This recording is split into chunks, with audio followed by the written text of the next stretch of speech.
Kieran Gilmurray, three-time author, multiple AI award winner and AI consultant. He'll help us cut through the hype, explore AI's risks. Is AI our biggest opportunity or our greatest challenge? Kieran, thanks so much for your time. I'd like to start out with AI is transforming everything. Should we embrace it or should we be cautious? I think it's a mixture of both, to be absolutely honest. There's no running away from this because the amount of money that's going into it for work, for leisure, for military purposes and everything else, there's too much, it's too compelling, and the benefits that you get are extraordinary. And lots of companies are getting those already, as are lots of us, using it for fun or for home productivity, as it were. But we should be worried as well because we're racing ahead with this technology, and dare I say, we're maybe not putting the brakes on where they need to be put. And if we're not careful, we're going to end up in a place where we really don't want to be. So how do we run fast? How do we innovate, but do it without jumping off a cliff? That's the real questions for us, for businesses, and for governments today. And is AI, is it going to take your job? Is it going to take my job? How sure we can be about the future of job security for the entirety of humanity? Yeah, I sincerely hope it will take my job, and I say that with the best intention in the world. If I'm still doing what I'm doing in 5 years' time, there's something wrong. Now, this is the bit, lots of people shy away from this. I don't. AI will replace jobs, and it doesn't matter the type of job that you're actually in. I'm finding it very difficult today to find jobs that it won't impact. And therefore we have to embrace it. But look, this is a history of jobs in general. If you think about it, there's a lot less software engineers, or Sadler, sorry, than software engineers. And in about 5 years' time, there'll be a lot less software engineers than there are today. Jobs have always been, impacted. I think when I look at it, we fear what we don't know. AI is one of those big unknowns, but it doesn't matter where it is, what we're doing, any particular job. And this is the worrying bit at the moment for most.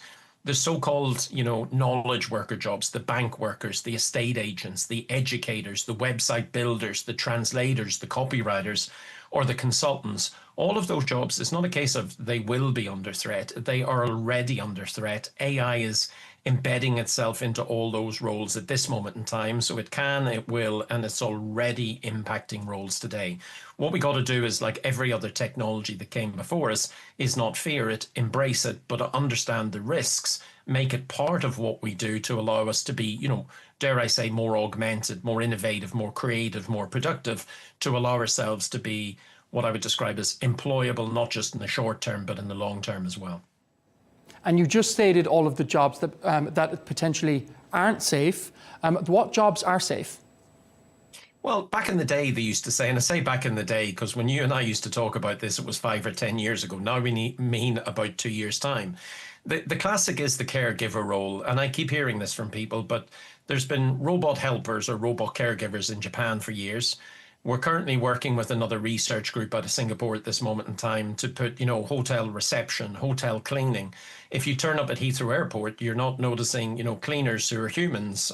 They are normally, by the way, but it's robot cleaners. If you turn up in Belfast City Airport, then your burger's going to get delivered by a robot. So I would have said numbers a year ago, there were certain roles that were not going to be impacted by AI, building a house. But again, automation, AI, robotics are all going into place to allow these things to happen. Caregiver roles, I would have thought years ago, no, that's impossible. But now, there's robotic caregivers and the dexterity of robots improving. I would have thought mental health workers would be uninterrupted. But last year, when you looked at the greatest use, and there's a HBR article in this saying, what were the top 100 uses for ChatGPT or similar tools? And it was work-related tasks. The top use this year in 2025 is mental health and relationship advice. So those are not, by the way, tools to be used for mental health advice. They're certainly not certified. There are tools out there that allow you to do it. So today, Michal, I'm really struggling to point to jobs that won't be impacted in some shape, form or other, which is either very troubling if you're going to be impacted by this and you're not ready, or very exciting if you embrace this technology to allow you to create more, do more, achieve more, and free yourself up to do the fun things in life. And ChatGPT only started in 2022. It's hard to imagine now a world without it. Are you surprised at the rapid growth of this technology? I am extraordinarily surprised. Now, I've been in business tech for about 30 years and I've never seen anything move as quickly. The adoption of this by everyone, we're not just talking about government, we're not just talking about educators, we're not talking about workplaces, but it's everyone and anyone. I'm sitting delivering a training course in London to a group of educators yesterday. And I said, how many of you are using this? And they're still learning, which was great. But someone said, my brother's doing it. And I said, what's your brother doing? And they said, well, he's actually a landscape gardener. So he's using ChatGPT to demonstrate the before and after effects of what he's doing in a garden. You know, someone else said, well, I'm going to Japan in the next couple of weeks. And I've just used deep research to find my hotels, to book my trips, to tell me the cost of everything, to teach me a little bit of Japanese. You know, so this has made it into public consciousness before any other tool or more rapidly than anything I've seen.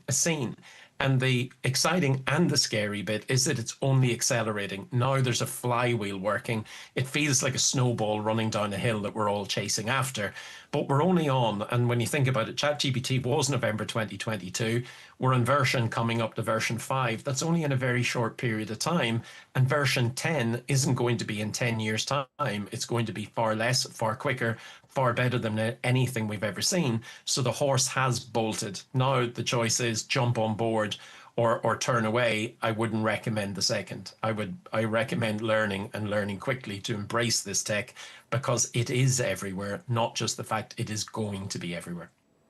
And as you said, in terms of the dangers, it potentially in the wrong hands, it can be a very dangerous technology.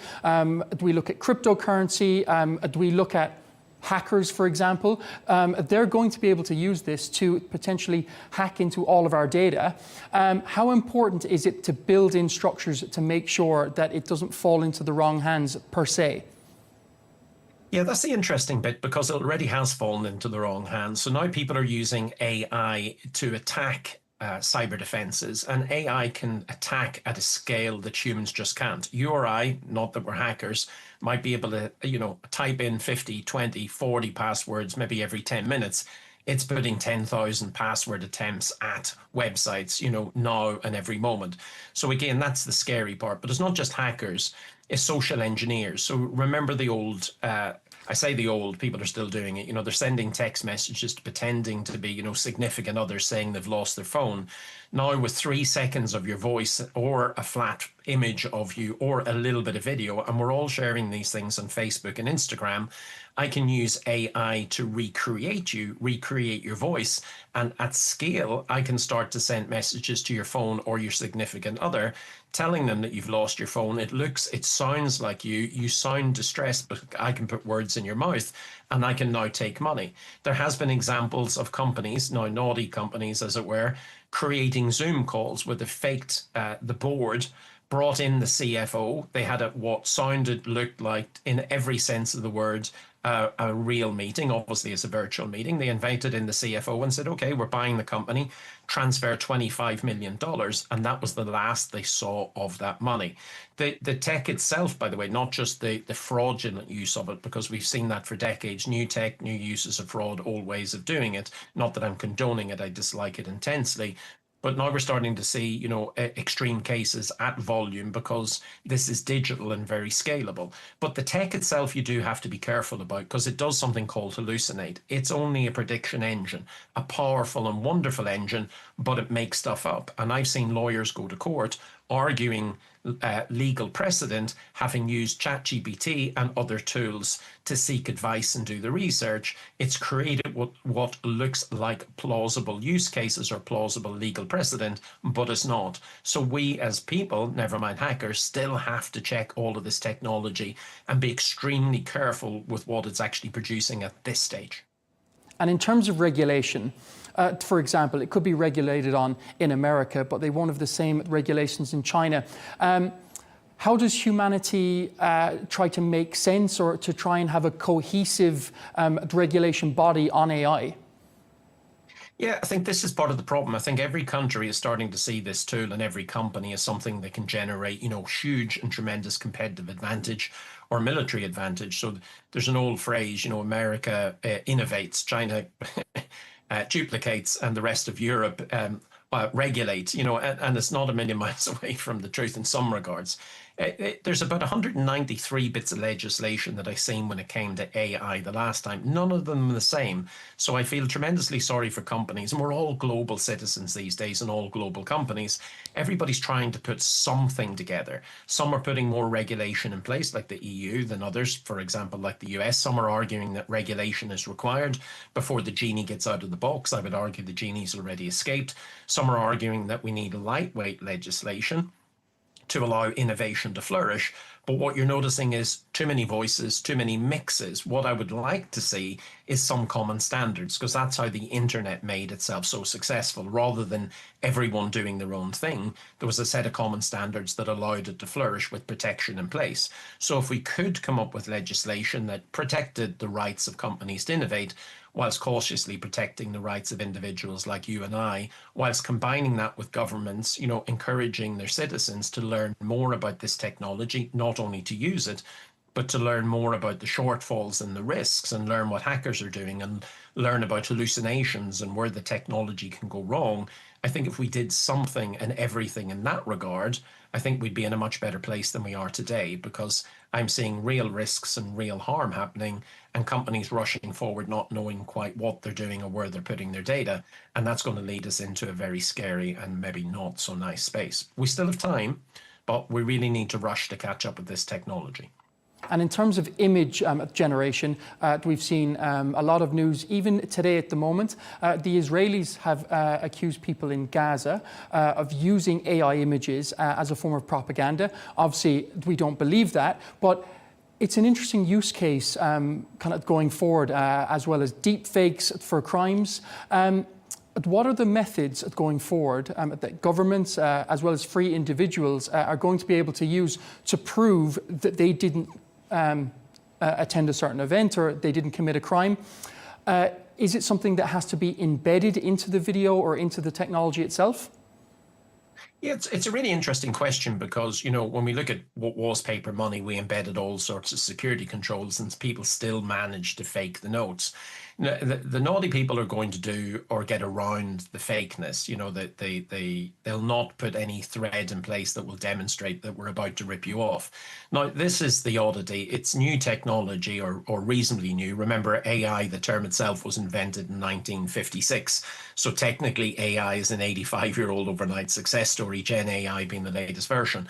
Governments have used propaganda for years. Go back to the World Wars, when, there was parts of government put up to mislead, the enemy, to convince the public to do something. Now you're starting to see this at scale. We're talking about governments using, images, fakery, video. This has been happening for the last, 10 years, 20 years and beyond. People themselves, you take a quick, canter down Instagram, X or LinkedIn, and you will see fake content all the time. The scary bit, and this truly is the scary bit, is that you can't tell real from fake. I've watched some recent videos where folks have demonstrated the power of the technology, and you wouldn't be able to tell that it's not the real person, and that has huge consequences. So, there was a robocall, which is essentially automation technology that copied, Joe Biden's voice, for example, in one of the recent US elections. And there was 20,000 phone calls made. Says, don't worry, Uncle, Joe has got this. We don't need you to vote. And I've seen that repeated across the world, Bangladesh, other countries. It sounds like the person. Now we're seeing video that looks like the person. 3D video, not flat file. Now the technology allows me to take a flat picture, turn that into a 3D image, and get you to say anything. So this is something that's very hard to regulate. This is something that's very hard to prove. What would I recommend people do? Well, if I'm in business, rather than being invited into a meeting, been asked to transfer $25 million, I might put, protocols in place that says 2 of the executive team need to be physically in a building. That's increasingly difficult when we work in a distributed digital world. But what about a code word? And for those parents who may be getting those phone calls or video files or audio files now to their mobile phone from the person, their significant other or related person, because again, if I'm on Instagram or Twitter, I can see who you're connected to and I can take their voice and their video and everything else. I might be recommended, to come up with a code word of some sort that only they and their family know. But relying on technology, to signal when there's something fake, I hope we see vendors like Google, Microsoft, and all the others start to help us.